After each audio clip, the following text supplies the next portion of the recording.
Welcome to the Creative Cauldron. Our show mixes together media arts professionals, instructors, and students at Schoolcraft College to inspire you to take your work to the next level. I'm Jeremy Salo, and today on our show, we have a guest with us, Rena Laverty. She specializes in amateur and professional sports, live concerts, and corporate and personal events in the Metro Detroit area. Rena is a student activities technician and advisor for the Schoolcraft Connection. She has won many awards in photography, such as the World Sports Photography Awards. Her work has been published on magazine covers, newspapers, websites, mainstream social media accounts, and broadcast on TV. Rena captures historic moments in elegant, crisp ways. She is also a great mentor to students at Schoolcraft College, always willing to give them a chance and help them be the best they can be. Welcome, Rena. Thanks for having me. Now, before we start looking at some of your best photographs, let's talk a little bit about how you got started. Well, I've always been storytelling since I was young. Probably, my mom recounts I started kind of drawing on walls when I was 1. So so that's where it kind of started. And then my background is in traditional art and design, illustration. Went to the College for Creative Studies, got a degree in animation digital media. Wanted to go and become a Disney animator, traditional animator. But then the industry kind of went and flipped itself upside down in that time. And I didn't want to move out of state, so that kind of left me trying to figure out like the next move. And so I just kind of started dabbling around in graphic design, illustration, and then I kind of fell into photography and started just doing things, little projects here and there, and dabbled, and then kind of it grew from there. Most of it came from being here at Schoolcraft College, because after I got my degree, I kind of wanted to get a little bit more after being in the industry for about 1 or 2 years. Just wanted a little bit more schooling in the digital realm after taking the traditional route. And I kind of ended up here taking a class in motion graphics. And someone approached me and said, hey, there's a position on the student newspaper. You'd probably be great for it. And I said, why not? And kind of went after it, interviewed, and got accepted into working in the student paper as the layout editor. And it was during that time that I kind of really got into photography, and it kind of exploded from there.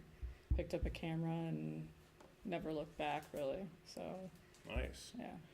Is it interesting to start out, you were a student and now you're the boss over there at the Connection, right? Yeah, it's full circle for sure. Yeah.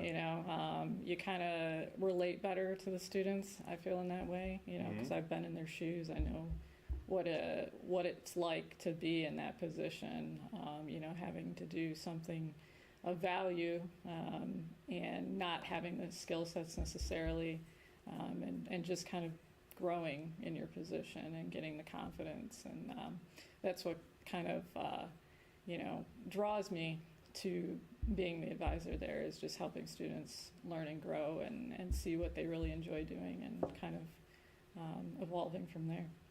So who was your predecessor? The advising part of it, or? At the Connection when you were a student? My advisor was Sherry Springer. Yeah, and she retired in 2009, I believe. But she's the one that took a chance on me being, on the student paper, and encouraged me to start photography, and, and I just kept going. Excellent. So you started drawing traditional animations, and did you have to draw like 24 or 12 pictures a second? Yes, the whole gamut of frame by frame. So it was interesting. I kind of feel like that helps me today with the photography and the action, catching the emotion and anticipating all of the high action things that I capture. I think it helps a lot to have that background. So you shoot in burst mode sometimes for doing your action sports and things Yeah. like that. How many frames about are you trying to capture these days typically? I mean, the camera can do a ton now. I mean, some of them are, 160 frames a second. Oh, you have a better camera than I have. I have to borrow that sometime. Usually, I usually try to keep it around 5 to 8. Honestly, like I really try to do the work internally and not let the camera necessarily do it, because the more you burst, the more work you have later. Right, Definitely. That's the problem with. I find a lot of students will do that. Is they're like, ooh, burst mode, and then all of a sudden they're like, why do I have 10,000 pictures later? You know, so just anticipating everything and watching and observing helps a lot when you're doing photography. Yeah, folks, don't hold on the burst mode and eat a sandwich. Put that sandwich down, make some informed decisions, just the right moment. Wait for it. 5 to 8, I like it. So what surprised you the most about being a professional photographer once you switched into that realm? You were doing the digital stuff, you were doing first the analog, drawing, hand, and then you moved into digital and doing photography. What surprised you from switching into that realm? Because you started as a student at the Connection, and then you ended up doing professional photography. Yeah, it evolved pretty quickly. Probably year and a half, 2 years in, that's when kind of things started, getting more. I was getting more like comfortable with my skill sets, comfortable with the whole camera system and understanding everything. And and I did take a traditional black and white class while I was at CCS, but never really thought anything about it other than the true artistry behind it, understanding everything you need to do when you're developing your film. It's an art form for sure. Now you can just take as many pics as you want, figure out which one you want, and it makes the life a lot easier that way. But having that kind of that traditional background, I feel helped a lot to be able to appreciate what's going on now in the industry and with the gear and how everything is switched. It just makes you appreciate the skill set a lot more. Right. Now, did you have an enlarger that you used to expose different parts of the image more than others? Did you get that fancy when you were doing the darkroom black and white? Yeah, we had the full experience. Oh, wow. While at CCS, it was just a 5-week class that we took in our first year. Wow. But they taught a lot in those 5 weeks. So yeah, that's awesome. Using the enlarger, going into the dark room, burning and dodging your images, checking your exposure. It just gave you everything, and it developed right in front of your eyes too. Right. So it was just amazing to see how, transferring something from the film into a real print, just how much goes into it. Right. It's like being in a submarine where there's only red light on. Yes. But you don't hear the sonar do. Right. Unless you listen to that kind of music. Do people listen to that still? Oh, I don't know. Maybe that's just me. So how often do you upgrade your photography gear? In the beginning, it was, relatively quickly. A lot of times it was buy sell. I got to a certain point where I felt the gear was limiting me. So I would sell it off used, buy used. But now, since I have a lot of the gear I need, it's not as much. Obviously, everything new comes out, I feel like every 2 to 3 months now. It's very tempting to purchase new gear, but you really don't need to purchase new gear as often, I feel. Once you have your base set of your lenses and your body, you can do a lot with it now versus years ago, when it was, they were really starting to get into the digital world. Things were kind of shifting in a different pace than it is now. Now it's more minute details, with the actual technical side of what's internally in the camera. But most often, I've got the base that I need for everything. It's a little bit more prolonged with the purchases, even though it is tempting. Right, for sure. I'm sure you agree with that. Oh yeah, for sure. What do you think are some essentials for some folks that are just starting out in photography that they should purchase? A lot of what I tell my students is the kit lenses, the kits that they have, Canon, Nikon. Those are really, really good, affordable cameras to start out with. I think they're down to like $500 or less now that you can get them for. When I started, it was like $1,000 or more. So the affordability is definitely there. Like I said, the used market as well. Just getting a nice base. You'll find that you'll want to switch out your lenses a lot faster than your body of your camera. The lenses is what really makes the difference in what you're doing. The cheaper glass with the kit lenses is very limiting versus the more expensive glass Right. can get you a lot further with what you're trying to achieve. But really anything, that's out there right now, any of the basic kits are great for students or someone looking to go into photography as like either just for fun, hobby, or even professionally eventually. I'd recommend the kit products. And the kit lenses, those usually come with zooms versus like fixed prime lenses. Yes, yeah. They're usually roughly, I think it's like up to like 45 or 50 with the zoom, the smaller zoom. And I think it's like 75 to 300 for the more telephoto zoom. Those are great, especially if you're doing outdoor stuff, It's a little bit more challenging if you're doing indoor things because of the f-stop is definitely not going to get you the low light situation. Right. But for someone starting out and just want to dabble in photography, those are great products to start with. So what do you think new photographers are lacking the most? I would say just patience. A lot of it's patience. You're gonna definitely shoot a lot of images before you start getting what you want and what you feel looks right. And just keeping at it. It's not something you can just pick up and go with. It's an art. It's a craft. It's a practice. So the more you shoot, the better you get. So I would say patience is the one thing that, new photographers or anybody going into the industry should, just be aware of is, it doesn't happen overnight. It takes a lot of time and energy to be, doing what you do and doing it well. Do you think it's important to know all the rules and the players? If we're talking about like once you're applying it to, for example, sports, a live game, like do you need to know everyone's name on the team, and do you need to like understand the rules and all that sort of stuff when you're taking pictures of these athletic activities? It does help. You don't need to necessarily know everybody on the roster. Obviously, that's, every game you shoot is going to have, 30 to 40 players depending on what type of sport you're covering. But going in ahead of time and knowing your subject, it's like any practice. If you're giving a speech, you want to do your practice, you want to know your subject. Same thing, know the sport,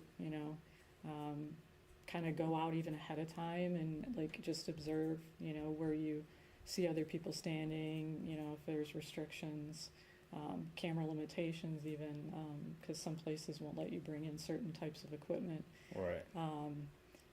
Knowing the players helps a lot because, you might focus on certain players for one game. If they're going to, break a record or something, you want to make sure that you're kind of looking ahead and telling the story, like if this happens, then what do I do? Just kind of setting yourself up that way allows you to have a better experience when you're taking the shots. Right. So we talked a little about earlier about burst mode and taking too many pictures. Sometimes I see when folks just start out, they just maybe take one picture here and then one picture there. So there's a relationship about how many pictures you take versus how many you share, print, or post. So what do you think would be, if you had to put a number on it, would be like a typical relationship of how many pictures you take when you go out to a gig versus how many are actually used? It just depends, honestly, on the subject you're Right. photographing and the amount of time. Some like sporting events are shorter, some are longer. Sometimes, you'll be asked to shoot pre-game type of things, feature photos. That all adds up, obviously. In the big picture, number-wise, it's hard to say. I mean, I could take, anywhere between 500 and a couple thousand in a game. Most of your time, obviously, spent trying to figure out which is the key shot that you want to send through to your clients. If you're doing editorial work, it's even faster. You're expected to move faster with those. You're, sending off things in between periods, in between halves, before game, after game. Typically, those can be anywhere between a couple shots to a gallery of 15 to 20. It's relative to what you're seeing and what you're experiencing. If it's a big name, like a big event like a Super Bowl, you're going to be doing a lot more coverage than if it's just, a high school game. So it's all relative to the assignment that you get and what you're trying to achieve. Right. And one of my other questions was the turnaround time on gigs these days. And I'm assuming you're going to say it depends on the type of gig and so on. Yeah, I mean, if you're doing, personal things for people, you'll have a lot more space and time to work on it. If you're doing editorial work for high-end agencies, newspapers, turnaround time is basically instantaneous. It's all about getting the image out, getting the stories out as fast as they can to the world, and it's a lot of it's transmitted now through the camera to an editor, remotely. All the images you would see during the Olympics, those were all done remotely, transmitted through their camera to an editor who was throwing those things out and into the world as fast as they could. So it's a team effort in those situations too. It's not just necessarily yourself. Most cases it is yourself. If you're working for smaller agencies or outlets, you have to do a lot more yourself. Some of the bigger names, they have teams that work with you to speed up the process.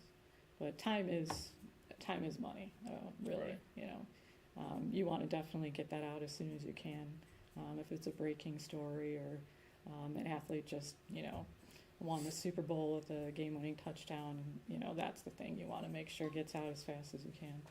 Right. Do you think that takes a toll on your battery, having to broadcast it or stream it or upload it? Oh, yeah. So you're losing battery time when you got to do that? It does suck up a lot of your battery for sure, so you have to make sure you're loaded and always prepared, constantly, 5-6 batteries at a time for long events, plugged in somewhere. You just got to be prepared for anything, Right. Let's talk a little bit more about gear for a second. We'll geek out a little bit on gear. Do you ever use an incident light meter? I rarely do. A lot of times it's just, for me, it's just assessing the situation and testing out a few shots and kind of seeing where I'm at.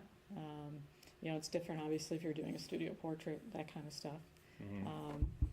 But usually, I can, because I've done so many events, I can kind of tell a basis of where I need to be and, getting my exposure correctly. But you also have to, be ready to change on the fly because, you might have a nice stage lighting for 1 minute and then you pan over to the audience and they're completely in darkness. So just being able to be quick on your feet and planning ahead of time for the scenarios you're in, that's a really huge thing. So do you even bother with a light meter when you do portrait stuff since you're so already versed at not using it? I mean, I carry it with me and I double check sometimes, but I usually don't kind of work with that because a lot of stuff I do is just based on timing and in more of it, it's surrounding light versus setting up my own lighting systems. So what do you think about using flashes or a flash? Flash is great for events, doing events, sports, not so much. Your goal is to kind of blend in and be the observer and capturing the moment. So you definitely don't want to put a flash on your camera and run around a football field with it. Ambient light is our friend and our enemy at the same time. So, it's just, you have to really kind of see where you're at, what event you're doing, and talk ahead of time to the people you're working with, because some people might say no flash photography, like concerts. That's another thing. A lot of venues won't do flash photography. And then, like I said, most of the sporting events are just, ambient light. What about a gray card? Definitely, gray cards do come in handy.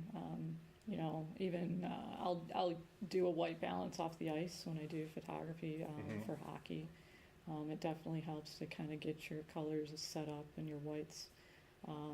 Portraits for sure, kind of getting that in. So a lot of the stuff that you learn in the classroom does apply, fundamental wise. Everything that you teach and students are learning along the way. They do come in handy, but as you learn as you go as well, sometimes you're going to find you don't need to use some of those tools in your toolbox because you already kind of have a better understanding of the situation based on the experience you get. Right. So it sounds like you're not necessarily using a gray card, but using the ice as an example as something to set your white balance to, but not for exposure then? No. A lot of, what I do is just kind of, it's gauging everything. Right. And every situation is different. So right. Just, take the few minutes to kind of get to know your camera and your situation and, just kind of apply it as you go. Are there any other old school photography practices or equipment that you think is not really necessary anymore? I think everything has a purpose still, Okay. Learning the basics, learning all of the fundamentals are key. But like I said, it's, some things aren't used as much as others. And it changes. I mean, everything changes so fast now, especially with the digital technology. It's hard to keep up, honestly. Right. And then with AI coming into play, that's even a whole different oh boy, a whole different topic. Right. But I think overall, like the gear, the fundamentals are still there. I don't think. I think people don't appreciate it as much because of all the digital technology we have and the ability to produce things and get things done. I encourage everyone to just go pick up a film camera and just play, get it processed and just experience that, one or two times to get a better feel for what you're doing now and what it was, 20, 30 years ago. Sure. Well, let's take a look at some of your work here. We have some photographs. And so could you tell us what each of these pictures are and why that particular image stood out as important to you? This one was in 2021. This was, of course, we're still going through the COVID era. And I was hired by the Hughes family to go to their house for the NHL draft. And all three of them now are playing in the NHL. So it was a great experience to be just a fly on the wall and to be able to capture that moment when Luke was selected by New Jersey in 2021. That's also Jack's team that he played for, so he was very excited that his brother was going to be playing with him as well. Oh, cool. Yeah, so it was a family affair for sure that night. Oh, I know that dude. Yeah, it's politics. That's a whole different experience in itself. Long days, a lot of waiting. This was, I think, Joe Biden's almost official last appearance during the campaign trail, this last campaign. So, coming in there, you have a job to do, capture the moment, tell the story. But it was a long day. You're usually there about like 5-6 hours of just waiting until that moment and where they speak and candidates come out and stuff. And this one was in 2020, I believe, as well, just before the election. This was out in Birch Run, Freeland area. How's that, Air Force One? That is Air Force One. Ooh, that's a Yeah. big plane. So it was really incredible backdrop to be able to see the plane come through, and then it was perfectly matched for what they wanted to achieve with the crowd and everything. As photographers, they limit us a lot to where we can go. We're kind of penned in certain areas, and that's just how the protocol is for safety. This is a little behind the scenes.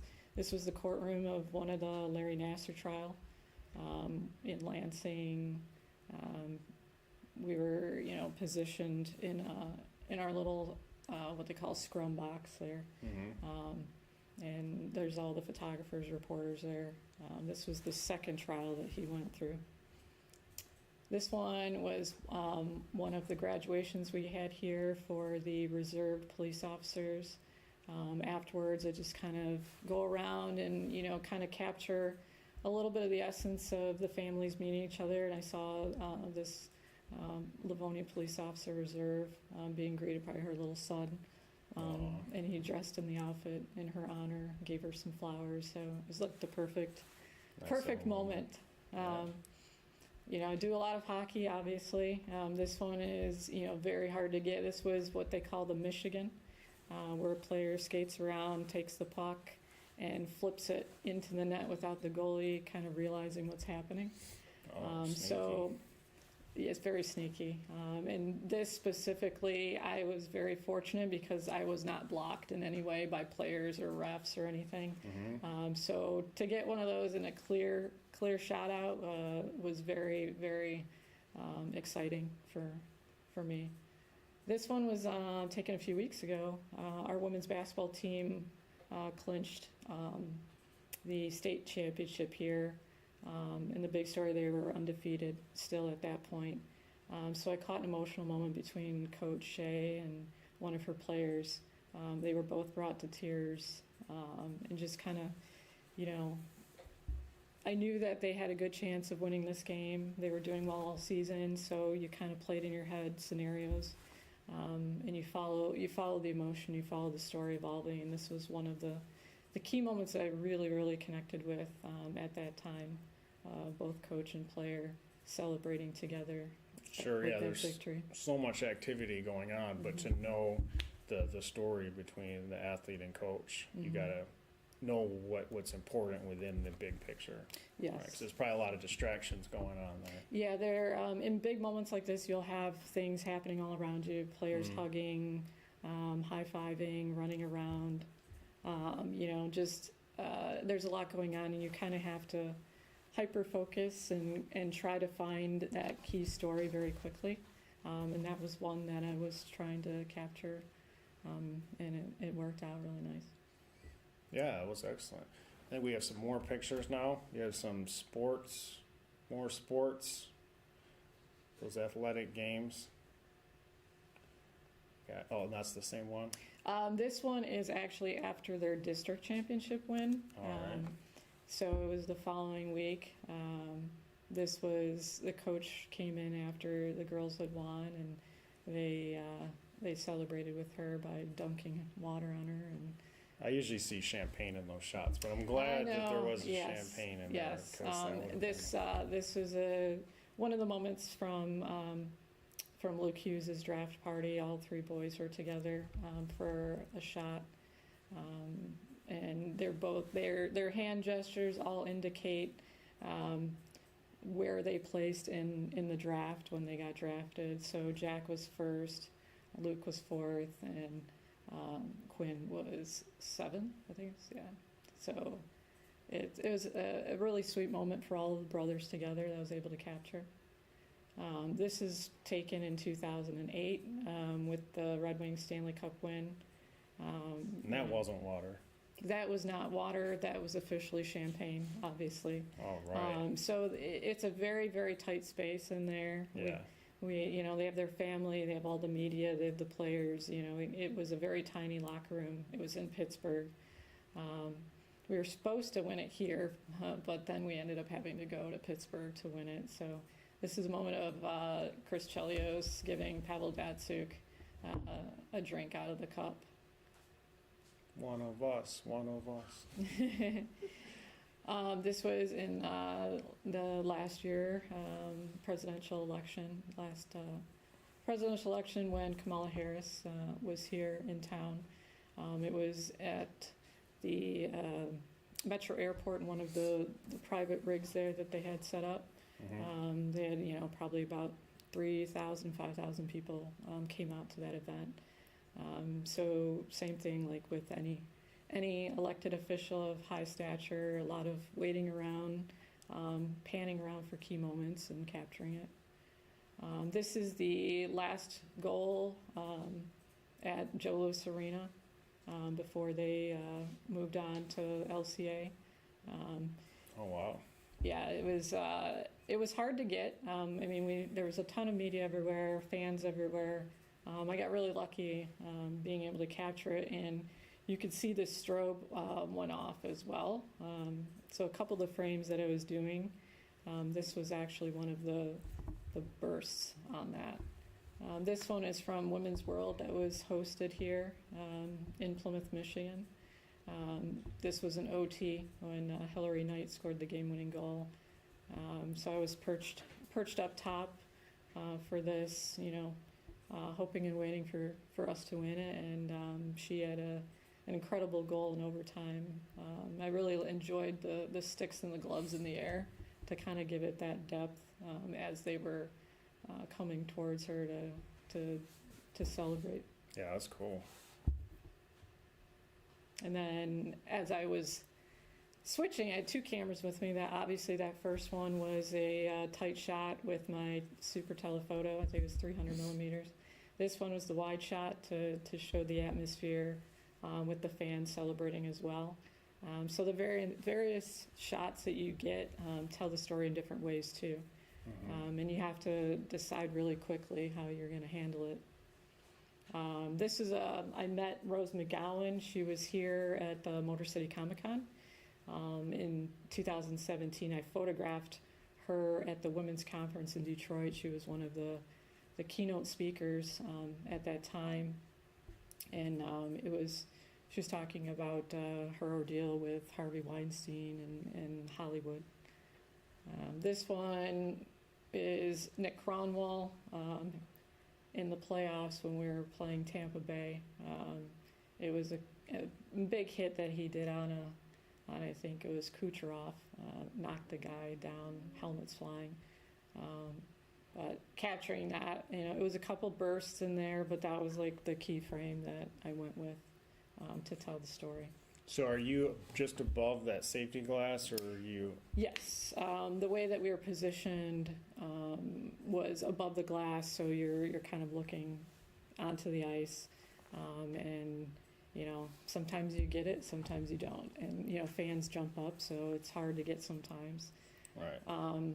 This I shot with a fisheye lens. I kind of planned it in my head. This is the last game at Joe Louis as well, before the first puck drop of the night, the first official last puck drop, I should say. And so I decided to go up into the stands before I went to my position and just kind of, tell the story of, how everybody just packed it in there for one last time before you said goodbye to the historic building and everything about it. Yeah. You had to switch out the lenses then? Or did you have different cameras? I have two. I always do two cameras. So I have one that has the telephoto on it, and one that'll have a wide angle or the fisheye. Oh, okay. So here's another. This I actually shot when I was a student here. Oh, wow. And I believe it was 2008. Barack Obama was campaigning at North Farmington High School, and that's one of the things being with the student media. You have different abilities to go to different events and, kind of capture and tell stories through that. And so when I was a student here, I was able to go and capture him at one of his rallies. And this goes back to 2008 with the Stanley Cup win. That's Nick Lindstrom carrying the cup around the ice for the first time as captain. So it was really, really, really special moment for him. And So we were on the ice for that. They had us be able to come down, and they put us on a carpet, and we had that ability to get pics of all the players coming through and celebrating on the ice. And this is from the Larry Nassar trial. Oh, back to the narrative. Yeah, that was one of the moments of him getting escorted, to the courtroom. Very intense. It was I think it was, a 2-week process for that. I only had covered it from the first day and the last day. The agency only needed those 2 days covered. Mm-hmm. But it was the longest, most emotional event that I was, covering. Just listening to all the stories of those women in the courtroom. That's a little bit wider shot, kind of showing, you kind of see you're a fly in the wall when you're in those situations. You got to be, blend in, be quiet, do the best you can to tell the story of what's going on. And this is one of afterwards. 2 of the victims were embracing themselves after the long ordeal of the 2 weeks. This was actually picked up by a couple of outlets telling the story about the victims. And this is the going back. That's the Rose McGowan photo. That was pretty much, it went all over the world, accompanying her story about her experiences during that time with Harvey Weinstein, and the photo that I was talking about previously. I was able to connect with her here when she was at the Motor City Comic Con. This was the Steve Eisenman retirement. That was kind of in between after he made his announcement. We were kind of waiting around, and I saw a really nice frame of him getting set up for an interview from Fox News, Fox Sports Net, I think it was at the time. But the mural in the back just kind of made it full circle. It's like he was just kind of in deep thought about what he just did and what he said, and then having that mural in the background kind of just made it, even more special. Awesome. Well, that's some great work, Rena. Thank you. It's really cool stuff. So you work with students directly at the Connection. Yes. How do you like working with students versus being in the field on these more professional type of jobs? I enjoy both ends of it, honestly. I enjoy, being able to work with the students, having them learn and experience the things that I was able to experience while I was a student on the paper, and just getting them, out and about and learning about, what the world has to offer and the various stories that are out there. You don't have to be a journalist or going into journalism to, work for the Connection or, do storytelling. Mm-hmm. We take all students from all majors. Mm-hmm. If you have the passion to write, photograph or, do video, social media, we have opportunities for students. Mm-hmm. And it's a lot of our students have gone on to do many different careers, nursing, law, culinary arts, you name it. We've had students from all over working. Excellent. And so that was how you kind of got into doing this professional photography at the Connection, and then you work through agencies or so on that get you onto the ice and into the arenas and into the press boxes, right? You Yes. don't just show up with a camera and like, hey, I'm here to take pictures. No. Majority of the big events, you're working with agencies and getting credentials through outlets that are giving you the opportunity to be there. Very few times you'll be able to go to an event and be able to cover it just based on you being you. But I encourage students to start just at the local level, little leagues, friends and family, your siblings. There's a lot of stories to be told there with the little kids, all the way up to high school and college.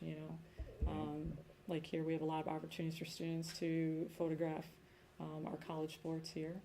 So, you know, it's all about getting the reps in, you know, getting your practice in, and you'll see, I've seen a lot of students evolve very quickly in their skill sets just by the practice they're putting in, by being on the paper. But, you know, if you're looking to get into the high-end profiled events, you definitely have to have a portfolio that you want to present to the outlets, and you know, and there's a lot of people competing, you know, for the spots. So don't be discouraged if it doesn't work out the first time. You know, just keep at it, and you know, eventually, you know, someone will hire you, and you'll be able to do something that you'll enjoy, and it just takes time. Just Right. like I said, be patient. All right. And so the connection, that was kind of how you got started, and then, you know, we obviously seen the amazing results from that. But it's not always just the huge stories. Sometimes it's the little goals, the little achievements that, you know, can make it worthwhile and to keep motivating you to go forward and stuff. Can you think of an example of how a student grew in a memorable way, you know, under you at the connection, or someone that you helped out? A lot of our students have, you know, gone on to do their own businesses, and most recently, I have, you know, several students for the last few years that have really kind of honed their skills by starting with the connection, and getting a taste of the various sports, and then now they're running their own business while they're finishing their education at various universities. Oh, wow. You know, so it's a great opportunity, you know, to kind of get your feet wet, get the experience in different areas without the high end pressure. Because once you get hired, you know, the pressure's on, because, you know, it's you know, you're working for somebody else, and here we give the opportunity to students to just, you know, play, grow, and enjoy.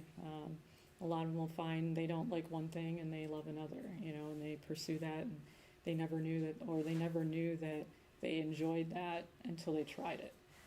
So, you know, based on the newspaper, you know, we have stories that we do from, you know, professor profiles to our sporting events on campus to outside events that we can get credentialed to.